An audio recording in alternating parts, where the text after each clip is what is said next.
it out, and I get a minimal payment, Right. but that's okay because it means that if the record doesn't earn a lot of bucks, nobody's that unhappy, and I can come back and and do another one. And every once in a while we have some surprises.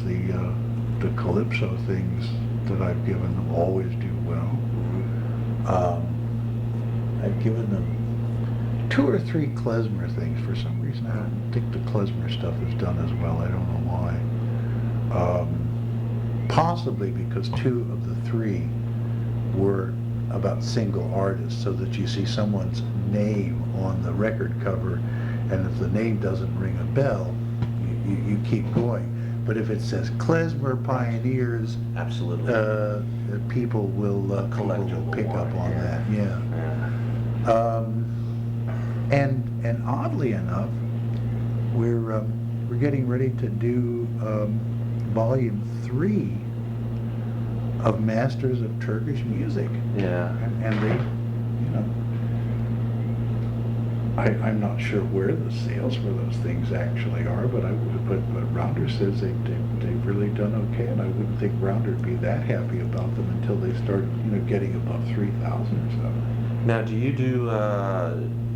you work on a royalty basis, or you just get a fee? You get a flat fee. And it's negotiated for each record, I gather? No, I just take the same flat. I see. Okay. Fee. And if Rounder is making money off of something, that's okay, because it gives me the opportunity to submit something the next time that's not going to be something of so much of a moneymaker, but that lets me make a statement.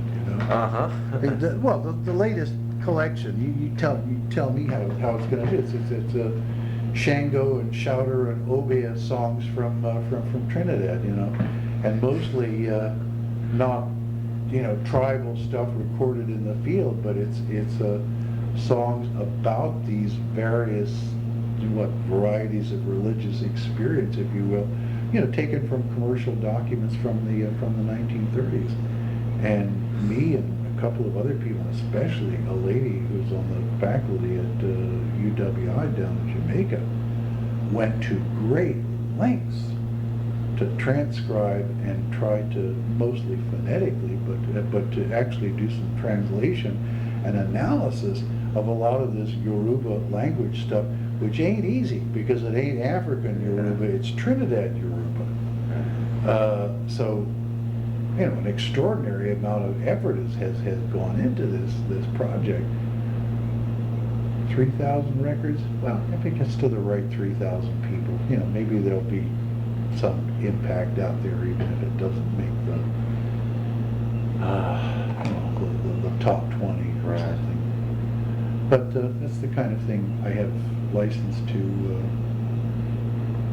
do. And that's that they are implicit, not explicit. Right. But, do you always talk about it before you undertake the work, or do you always? Okay. Although quite often we talk about it, and it takes me so long to do the work, maybe this is years off, that I'll submit the thing, and I'm sure their initial reaction, though they're much too kind to ever say so, what the hell is this? and if someone says, I remember, I said, well, that's because we talked about this so long ago. Oh yeah, I forgot. And they're generating lots of projects. Yes. How are they going to, keep my little pipsqueak things in mind? It's just that over the years, the quantity of these releases has really gone up. I don't know how many. I couldn't begin to count how many things I've done. But I'd say it's probably between 20 and 30 different collections of various and screwy things. So there's not all of it. I concentrate a lot on the ethnic arena because I've got a particular expertise there that other people don't. But Norm Cohen and I did a collection of train songs a couple of years ago. I worked with Kip Lornell on a bunch of a cappella gospel things because it seemed like the world needed an a cappella collection. They farmed out the cover work to somebody that I don't think they've ever used again, because the cover really looked like shit, and I'm sure they couldn't give the record away. Right. Do you usually do your artwork itself, however rudimentary? No, it is? I am not an artist. I have a very poor visual sense. Okay. So You give and take. they do the Scott Billington, Right, Nancy Nancy, Gibbons used to uh-huh. do that. I guess Max, what's his name? Terry, the Terry Kitchen thing is. He's got the Shango thing right now. Okay. Well, actually, maybe not. Maybe he's just doing the editorial work. Maybe Nancy will come back to the artwork. And She's things. the art director. Yeah. And very cordial relationship with all of these people that I've never met. I heard from someone the other day that there's some kind of union-inspired agitation going on up there now because they apparently have something like 75 people or so on their payroll. Oh, they've got at least that many. I can't imagine. Oh, probably more. I would have guessed. Salaried people? I would have guessed twice that. Maybe the truth is somewhere in between. I mean, just in terms of in the warehouse, packing and distributing, I walk through all there. There's people all over the place. Mm-hmm. And they've been unionized for many years, and it's one of their, their darker secrets that they resisted it vociferously when it reared its head. But it's been in place now for a while. But you contract you problems. have to. Yeah, I'm afraid that's apparently the rumor that comes to me is that somebody who had been on their payroll for I'm not keeping back the guy's name, I just don't remember it. Right. It wasn't a name I'd ever heard.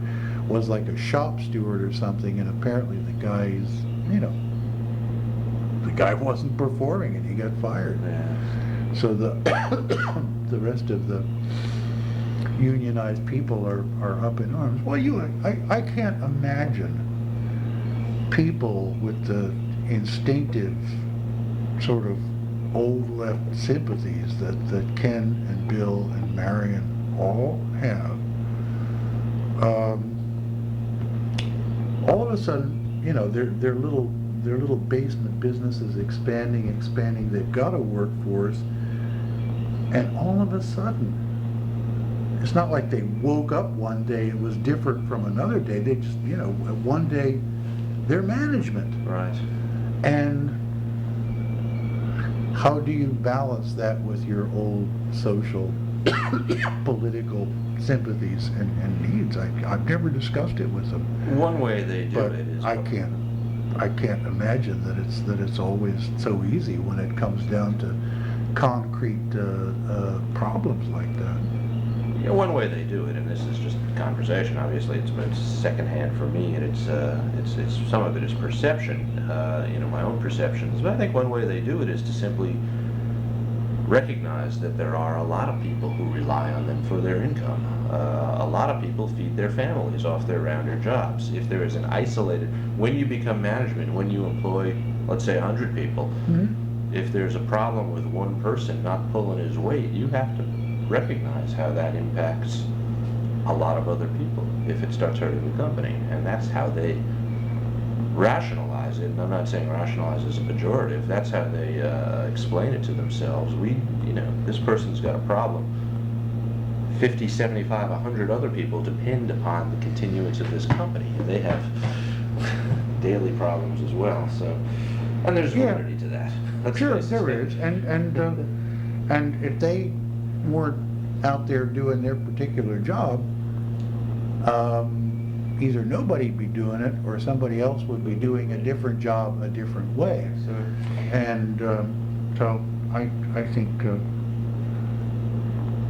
you just have to admit that those tensions are an inevitable part of the process, much as the tensions are there between the industrialization and the traditional of the music, and it's probably that tension is probably one thing that keeps it healthy. How did you meet them? How did you first cross paths with Ken and company? Oh gosh, the universe is small enough that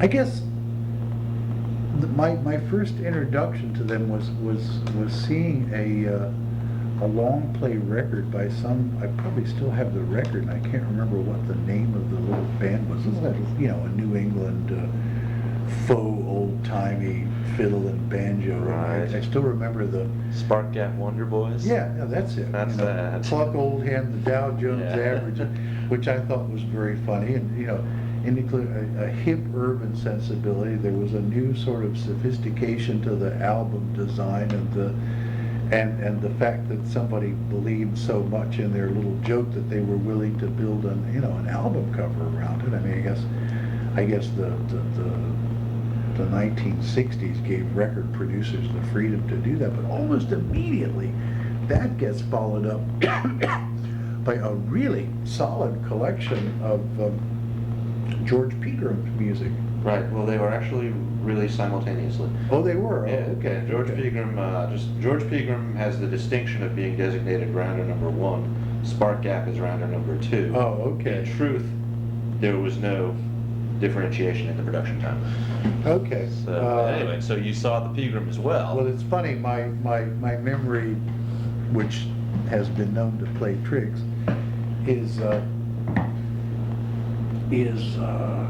remembers the Spark Gap thing. But How you discovered the it. Pegram Yeah. record also had a nice new sensibility to the cover in this. I mean, we had been used to getting this kind of thing produced in this sort of broken down folkways fashion. The cardboards that made up the record covers were as thick as a whiskey box, Right. and the seams always split at the top, and you couldn't read anything on the goddamn because Mo always had these things pasted onto this standard heavy industrial covers, and so on and so forth. And here was something that looked and had the approximate weight of something that you might see from Columbia Records, or I mean, they weren't producing 4-color covers, Right. but there was a new production standard for getting traditional music, and they quickly followed that with the Morris Brothers, the Blue Sky Boys, and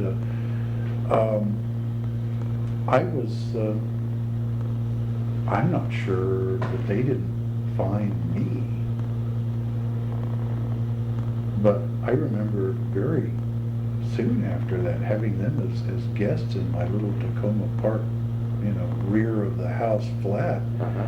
and somebody on a couch and somebody stretched out. I mean, it was essentially a 3-room apartment. One of the rooms, had nothing but old records in it. And I didn't do a lot of producing for them right away. I think maybe the first thing that I offered them was this collaboration with Archie Green. She's a good friend of mine.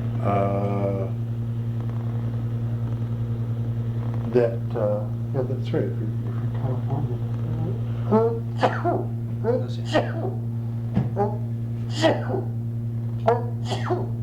I think that started out being a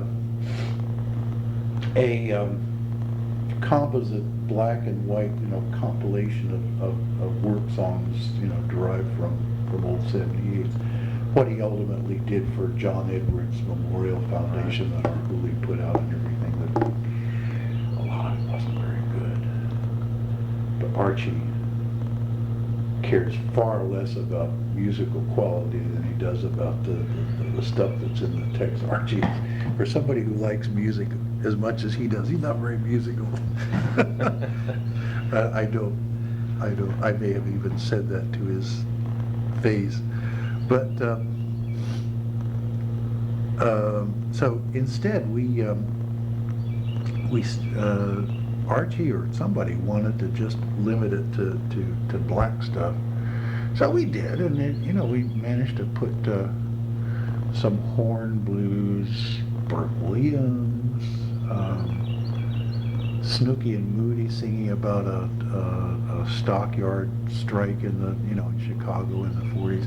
I'm bringing a lot of that sort of thing together. I just, I dredged up the material and I stood back and, Archie created this grand essay on when the record sank without a trace. But, the statement was made, and I came back to Rounder from time to time to do that kind of thing again. I think what really has opened up my collaboration with them over the recent years, has been the compact disc, which has allowed for assembling archival collections with a very different sort of scope. It's possible to include more material, greater variety, to make a larger statement, if you will. And I think it's come the time now where the production costs have decreased so much, even as the price, the retail price of the CD is holding steady and even increasing. The profit margin today in the record industry seems to be a whole lot more than it was 50 years ago. Assuming that somebody's buying what you're selling. That it's made these collaborations in the in the CD era something I'm really just doing a ton of. What were your? I'm trying to think what stuff I put out with them that's on long plays. Well, one of the things that you did that has caught my attention, and Ken's proud of it, is the early days of bluegrass series. Now, was that something that yes. How did that come about? Well, they were aware that there was a whole lot of interesting regional recording that could be roughly tied to that particular rubric, and being young folks at the time, they qualified to get something called a youth grant, a national youth grant. I forget, where it came from. It was a government-funded thing, and so they thought, good, we'll put it into this.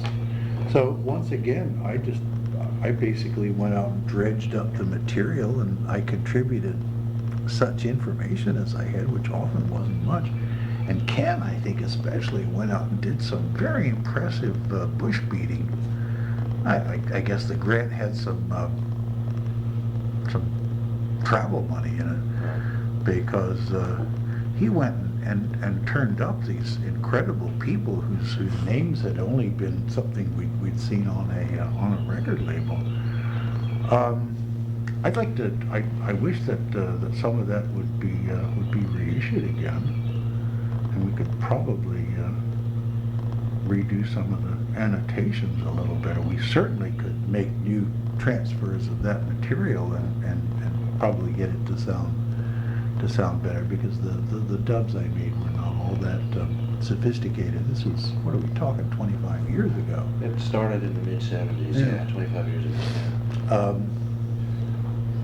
That's something that could be done maybe a little more selectively, maybe a little better, because a lot of that material has reappeared in other contexts.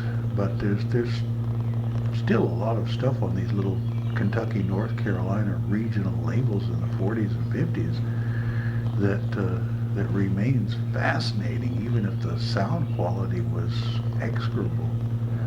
The music, as often as not, really rises above it. And there's something about bluegrass in those very early days when it was not quite coalesced into the Monroe model, but the Monroe model was something that people were striving for.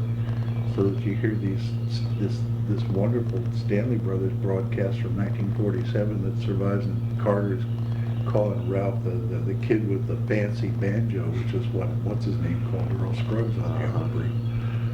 George Hay, and Ralph is just what White House Blues, I guess, is the tracking for doing the best he can to sound like Earl Scruggs, but he's an old Wayne Maynard two-finger banjo player. And it's really neat to have it sound that way. I would argue that when Ralph stopped playing two-finger banjo, Little Maggie never sounded as nice again. It's just that early recording captures a je ne sais quoi that the later versions were just were pale reflections, because that two-finger banjo really had it sort of brought you in mind of the real ancient tones, not just ancient tones as another marketing concept. It really did sound ancient. Ralph with that little raw voice and that Wayne Maynard style banjo. Ooh, so good. Yeah, that early bluegrass stuff all came off of records in your possession, right? 45s and 70s? I borrowed a lot of them, but Okay. I owned a lot of those records at the time too. Okay. I don't own a lot of them anymore, so it may be kind of hard to reconstruct that, but nobody's brought the matter up. Another nice bit of unfinished business that Rounder doesn't seem to want to get to is that they bought the the Blue Ridge Company record tapes, and there's some hair-raising stuff on those, and those are master tapes. And, what's happened to them, I don't know. I hope they're not just sitting up there without any safeties having been made, and the oxide is peeling off of 45 and 50-year-old 7-inch tape reels. I don't know. How well do you think that early days series would fare commercially nowadays if it was put out there on the market on CD? 2,000 to 5,000. Okay, per unit. Okay. Depending on what kind of marketing Right. goes into it. I mean, Rounder does decent marketing. They could do better. They probably don't put the same effort into the archival stuff that they do into Alice and Krauss. And there's no reason they should. They want touring artists to a degree. But they had something really a potential moneymaker with those Jelly Roll Morton Library of Congress records. Stuff all nicely new transferred, the speeds corrected, the sound has lots of presence on them. And Bill, who as I recall, admitted to his error. I didn't know this was happening at the time, or I would have pleaded with them not to do this. Excerpted the music portions and left off all of the dialogue. No, you don't do that. The music doesn't mean anything out of context. Morton was basically giving a lecture and using the music as examples. Well, for years they've said they were gonna do these again. And if they do, and I think if they put a big marketing push behind that, I think they'll make some money on that, because the material is incredibly important. It sounds good for the first time. Morton has become something of a household name in the last 20, 30 years that he never was before that. What they did do, and I think it worked superbly, is to take that Library of Congress anthology that Steve Wade did. Yes.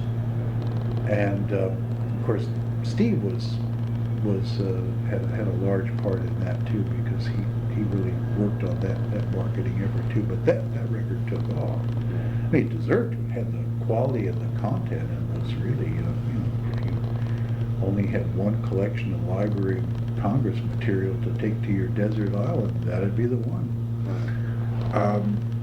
And they marketed that, and it really paid off. On a parallel track,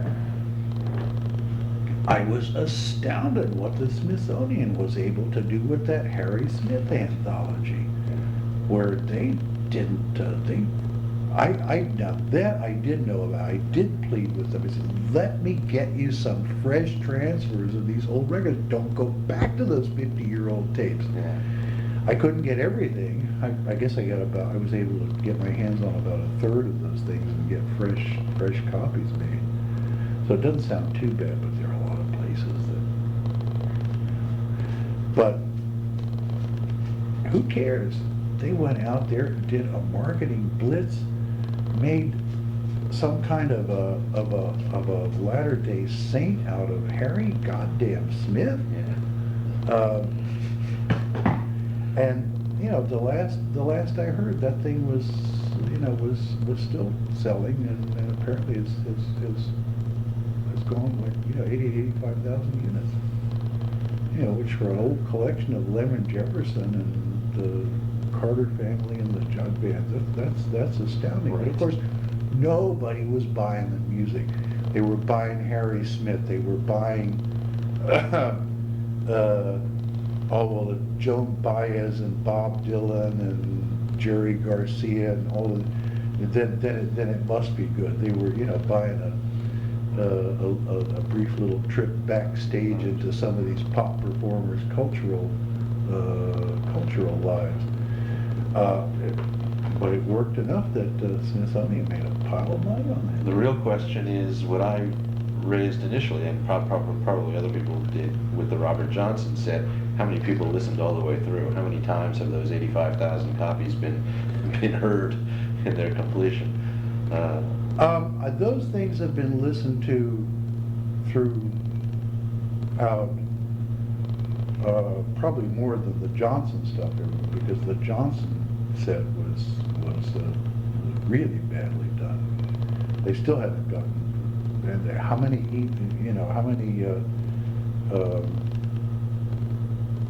different appearances has that set had? Oh, we've remastered. Yeah, you're right. Oh, well, we remastered them. Yeah, but all we did was equalize the old tapes that we used to make the first set out of. It turns out nobody went and got the 78s and remastered from the sources. Shit. The Robert Johnson stuff. I'm surprised that somebody overseas where that Robert Johnson stuff is absolutely without any kind of protection, has gone up, dug out collector copies of those things, made fresh transfers, and done it over again. You going out, Wolf?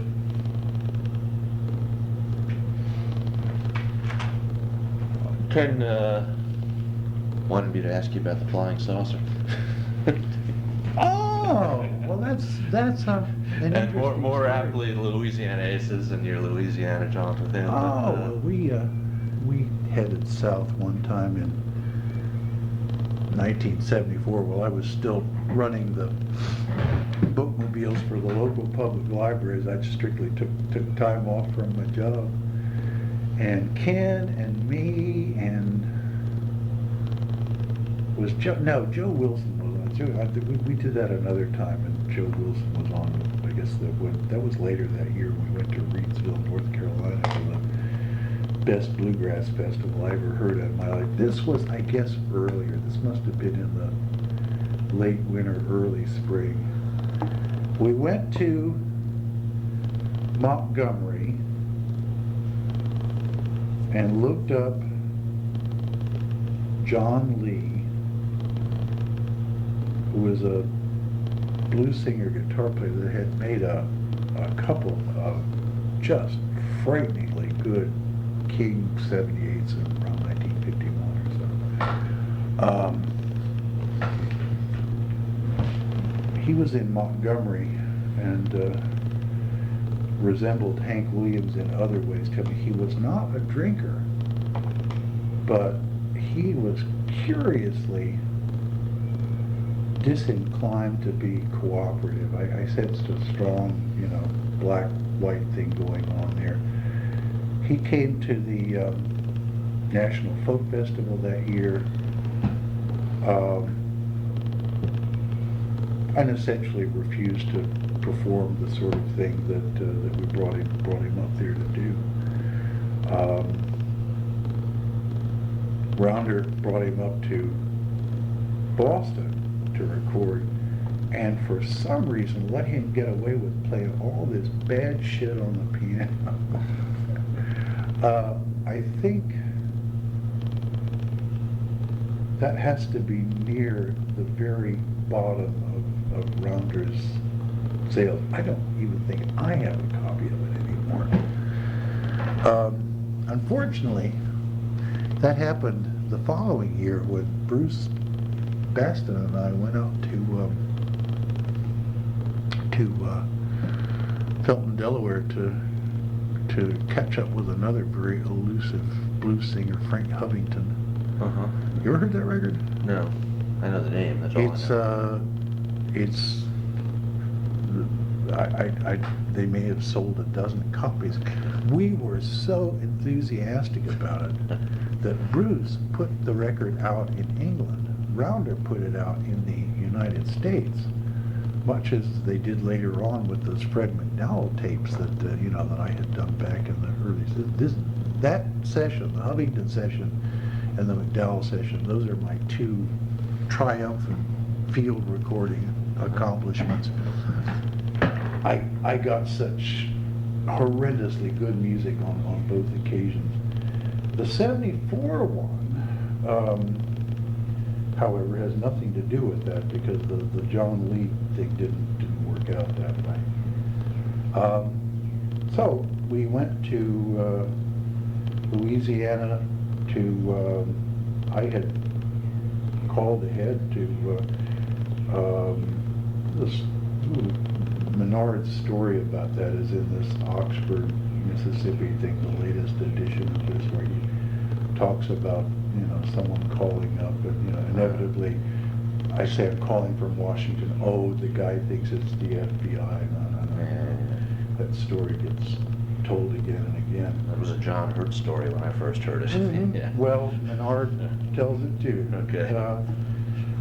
And the upshot was that we wound up, me and Ken, with Ken's portable equipment and a local studio guy who was better at running the tape recorder than either one of us were, because by this time I think we were cutting in stereo, and there was no mixing board, none of these things that that make life a little easier. And the tape recorder is sitting there in the same room, and you can't hear anything over the fucking headphones. Awful recording conditions, but he knew how to set up the band and how to mic everybody and so on. Very, very good recordings, made in Menard's big Louisiana kitchen. Room for a 5-piece band, and we were lucky enough to be able to get all of the original musicians of this Louisiana Aces band, which had essentially had a big hit record in 1962, The Back Door, and were split up into different, gone in their separate directions, by a few years later, after turning out, I think, a total of 4 singles, all of which were good. So they were willing to reassemble for whatever it was Rounder was willing to pay. I mean, money was, once again, not the point of the exercise. It was simply to make some stereo recordings for the first time and to sort of, this time we get to do the music not just for Floyd up there in the next town, but this record goes up to Boston and from there potentially all over the world, which is essentially what happened. Do you think that was important to them? Yeah. I think there was a recognition factor going on here. This was over 25 years ago. Cajun music was not yet trendy. People weren't eating that, whatever that charred blackfish, redfish thing, whatever it is that's going out of existence. Crawfish? No, crawfish, well, nobody else eats crawfish but Right. Cajuns even today, and they are pretty good. Yeah. I've had Cajun catfish, that's pretty good too. But you think? But we had a very successful recording session. I mean, those things came out just sounding wonderful. There's now why that one has not been CD'd, I have no idea. I think the Louisiana Aces is on CD. I could be wrong. Oh, is it? I think it is. Oh, well, then it's just never come to my attention. I should ask for one. Do you use the web much? No. Okay, you could check it there easily. Too big a web is such a time waster. I try to stay away from that. I go get my little emails and send my little emails and turn that fucker off.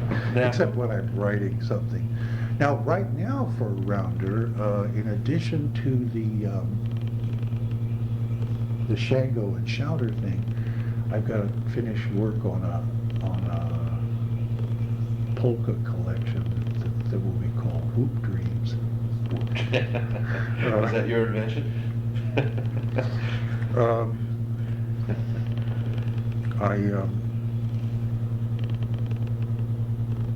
can't think there was another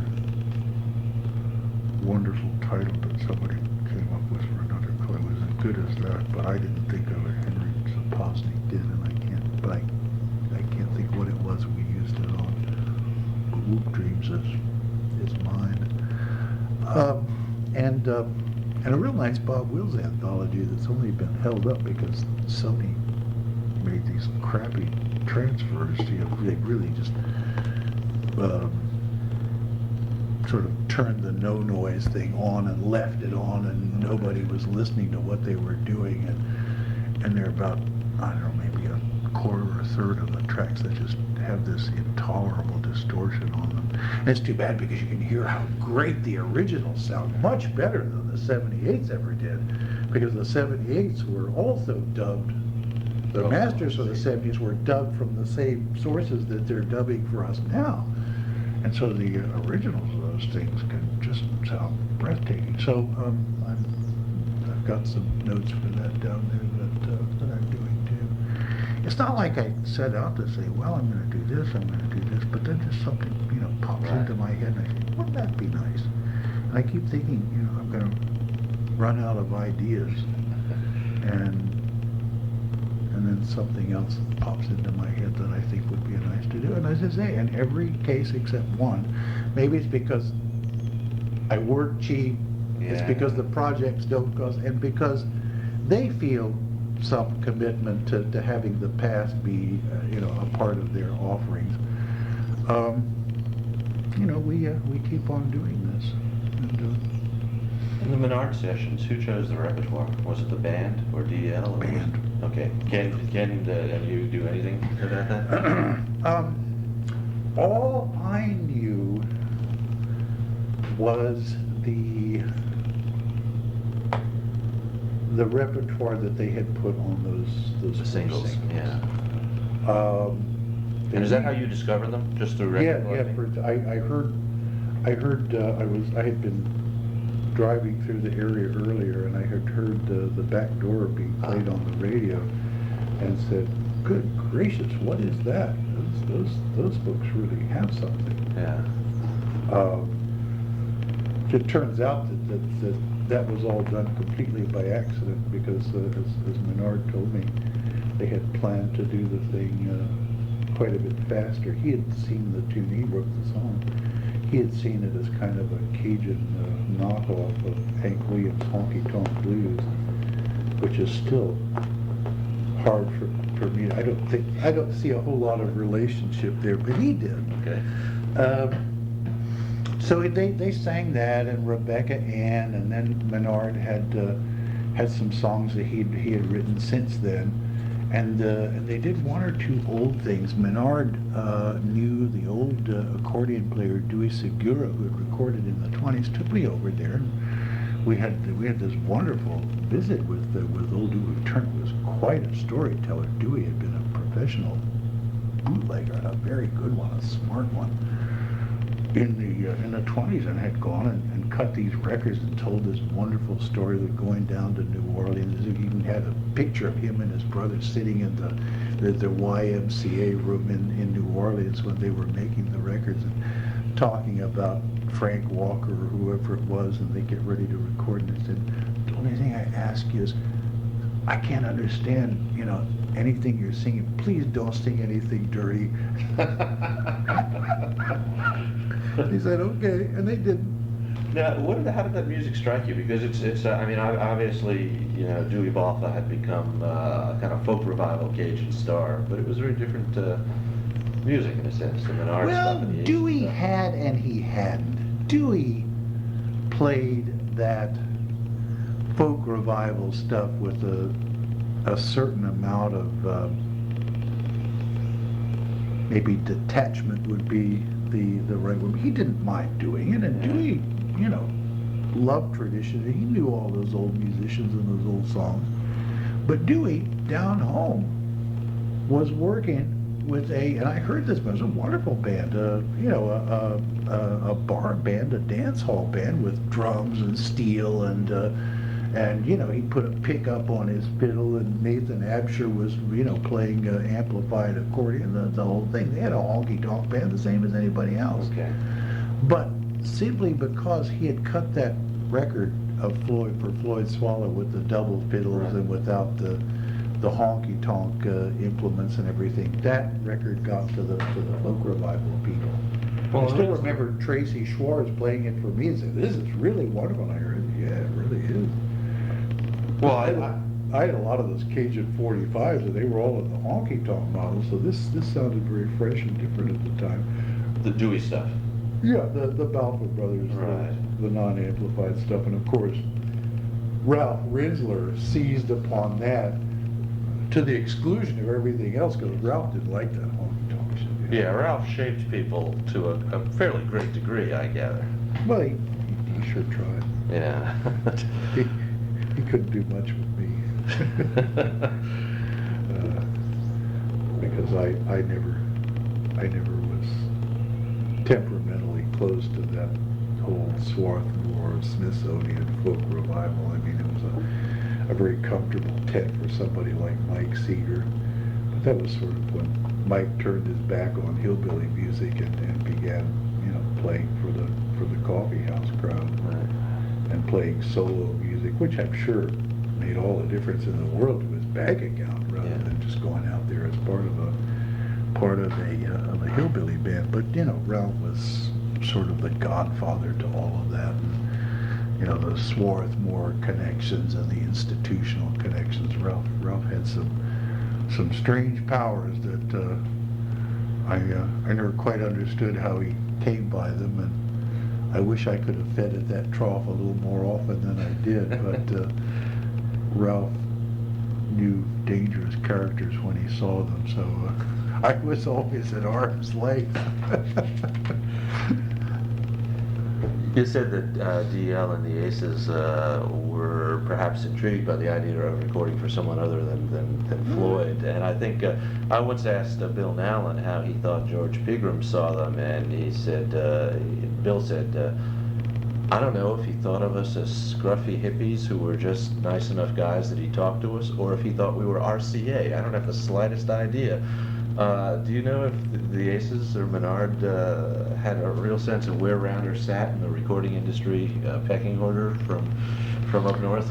Well, I was probably a little more the aggressive guy, the lead guy in that situation than Ken was.